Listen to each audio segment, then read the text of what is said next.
What's up guys, my name's Stormy, and this is your go-to channel for all things gaming. Today, we're diving into the exciting world of Farlight 84. If you're a fan of futuristic adventures, intense battles, and epic multiplayer action, then you're in the right place. Today, we're going to go over all the thrilling updates that have just hit the Farlight universe. Alright, let's jump right into the new update and break down all the exciting additions that will leave you on the edge of your seat. We'll explore hero, vehicle, and general gameplay updates that have been added to Farlight. All players can play as a single team in a warm-up match. If the match is expected to take longer than anticipated, the lobby will show the entrance to a warm-up match, from which you can enter the warm-up match and play while you wait for the corresponding mode to be matched successfully. Now, when in hero selection, you'll be able to choose whatever skin you want at the time of selecting your hero. And I cannot forget that they have officially added dance moves. Yeah, that's my attempt at a dance move. But now heroes will all have the option of dance moves that you can add. I'm not sure if these will be used specifically like just in-game, or if you'll be able to use them in like a pre-waiting lobby as well. But for now, they've noted that they are in-game dance moves. So if you're just chilling out on a hill and you're waiting for somebody to run up, bust a little dance move there and take your time. Let's talk about heroes. So heroes are a huge part of the game. I don't want to say that they can make or break the game, but they definitely play their own part. Everybody has different abilities, different ultimates, different tacticals, and they can definitely change the course of how the game is played. Let's go ahead and start with Maggie. So she's probably my favorite character, mostly because she's the cutest, but she is getting a new tactical skill. So before her tactical skill was a grenade, it is now switching over to a tactical roll. For Maggie's tactical roll, she swiftly rolls towards her target, reloading her weapon and purifying herself, which gives her partial immunity. She gains partial immunity to negative effects during the roll. Next up is Duckside. So Duckside has a drone shield as his ultimate. The updates for this are going to be a faster shield release, and shields will be generated faster, so you'll be able to use them more frequently. And then you also get a longer duration for when your shield is out as well. His tactical skill is changing from a smoke bomb to what they're calling wrecking duck ball. I think this one's going to be a lot of fun to watch because essentially Duckside is going to inflate himself into a spherical shape, enhancing his speed and defense while dealing impact damage to enemies with a knockback effect. Okay. Next is MK.R. He is getting a complete rework, ground up, completely new. He will have new passive skills, tactical skills, and a new ultimate. So they're basically changing his style from an offensive to more of a scout like recon style hero. His new ultimate will be called sky roaming. So he sets a skydiving device and it ejects the user up into the air, and you basically re-enter the skydiving state as if you were falling from the pod again. His tactical skill, Fatal Volley, will reveal a secret weapon that fires a bombardment of rockets in front of him. And then his new passive is called Midair Hawkeye. So while skydiving, he can scan the area and alert any enemies that are in that area for the other teammates around him. The next champion that I want to talk about is Momoy. So her ultimate is staying the same. She will still have a drop, but the drop itself will now contain more items, and the logic behind the items that are in her drops will be more specific to the game that you're playing, whether it's the Battle Royale style, solos, or team deathmatch. You'll now get items that make sense for what you need in that game style. Her passive, Quick Rescue, will have a slightly reduced additional acceleration gained by Momoy and her teammates when they're using their shield rechargers. Her current passive is called Quick Rescue, which gives an acceleration boost to Momoy and her teammates when they're using the shield rechargers. they've slightly reduced the amount of acceleration that you're given during that time.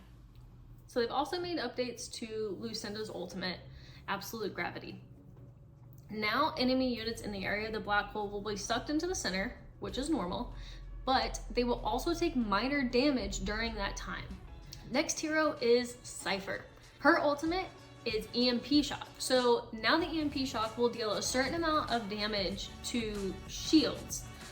All enemies in the range of the shock will continue to take shield damage, and they also adjusted how hero and vehicle skills are disabled when affected by the EMP Shock. Next, we have our favorite medic, Cena. Her ultimate is Meta X. So now her medical drone will no longer be able to be destroyed by humans.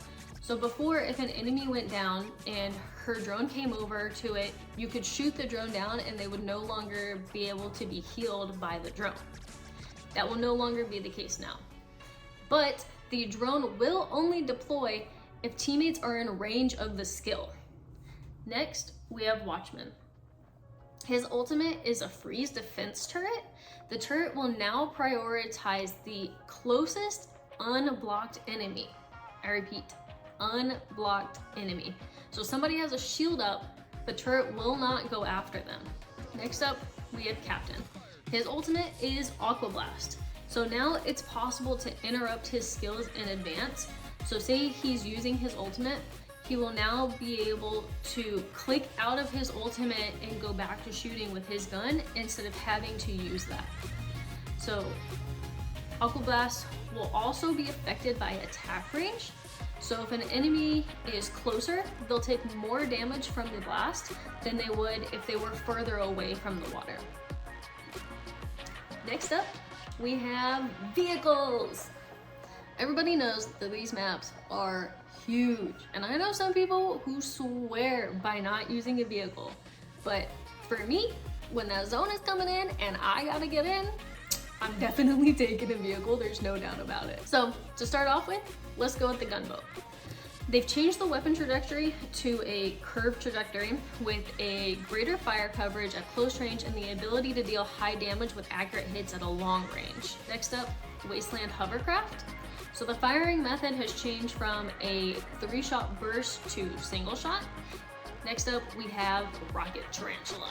So they slightly increased the fire delay time, and they've also now added a precision shooting mode, which this is awesome.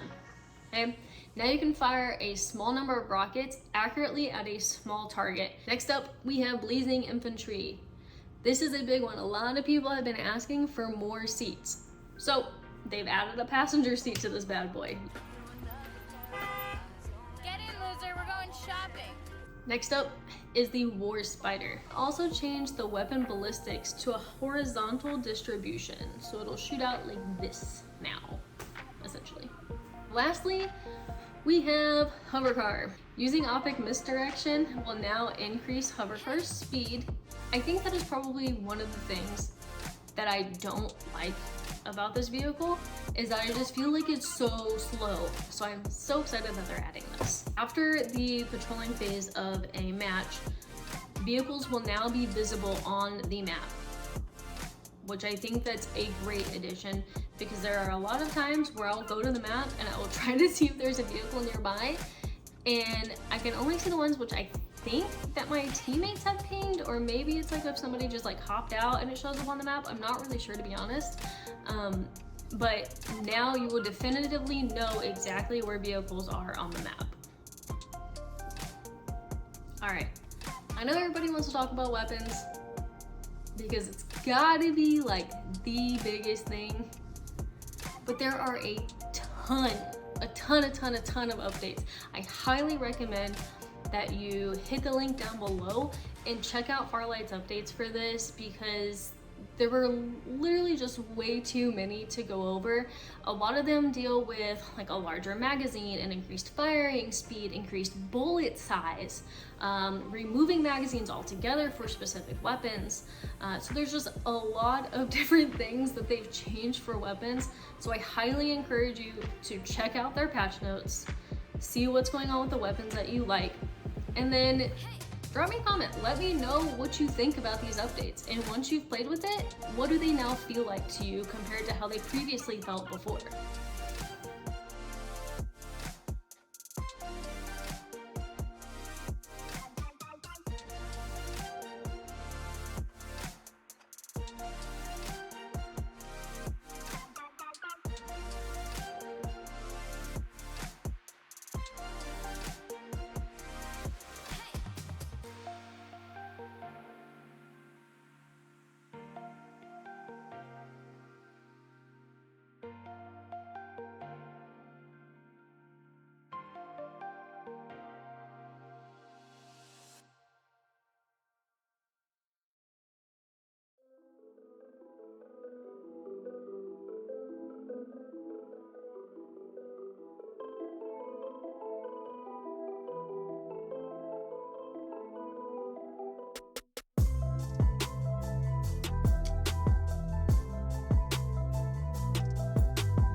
Alright guys, this brings us to the end of our updates. I appreciate you all sticking with me through this, and I cannot wait to hear what you have to say about the new updates. Drop those comments below and let me know your thoughts. Alright, have a good one guys, until next time.